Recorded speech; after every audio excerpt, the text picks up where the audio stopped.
পেটের দায়ে পিঠে 50 কেজির বোঝা, স্কুলে যাওয়ার বয়সে লরির খালাসি 12 বছরের শিশু। খাতা পেন্সিল আর বইয়ের ব্যাগ নিয়ে যে কাঁধ ঢাকা থাকার কথা ছিল সেখানে আজ চেপে বসেছে রুজি রুটির নির্মম পরিহাস।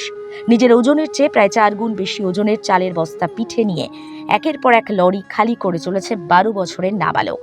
সমাজ যখন শিশু শ্রম বন্ধের স্লোগান দিচ্ছে, তখন বাস্তবের মাটিতে পেটের দায়ে হাড় ভাঙা খাটুনি এই শৈশবের। এক আড়তে গিয়ে দেখা গেল শিউরে ওঠা দৃশ্য। তীব্র গরম ঘামের মধ্যেই একটি চাল বোঝাই লরি এসে দাঁড়াতেই এগিয়ে গেল 12 বছরের নাবালক।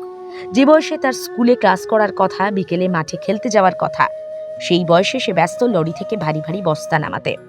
প্রত্যক্ষদর্শীরা বলছেন শিশুর নিজের ওজন বড়জোর 13 থেকে 14, অথচ পিঠে চাপানো 50 কেজি ওজনের বস্তা। সে নুয়ে পড়েছে, তবু থামার উপায় নেই। একটু দেরি হলেই মহাজনের গালমন্দ জুটবে, কাটা যাবে দিনের মজুরি।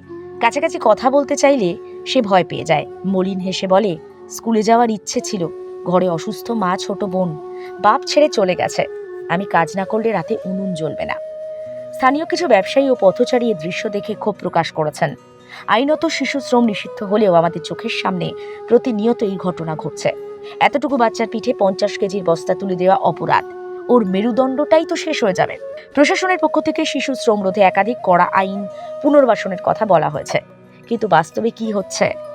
এই কিশোরের পরিস্থিতি প্রমাণ করে এখনো বহু শিশু খাতা কলম ছেড়ে স্রেফ বেঁচে থাকার তাগিদে শ্রমিকের খাতায় নাম লিখিয়েছে। দারিদ্র্যের নির্মম কষাঘাত থেকে কবে মুক্তি মিলবে এই শৈশবের কেউ জানে না।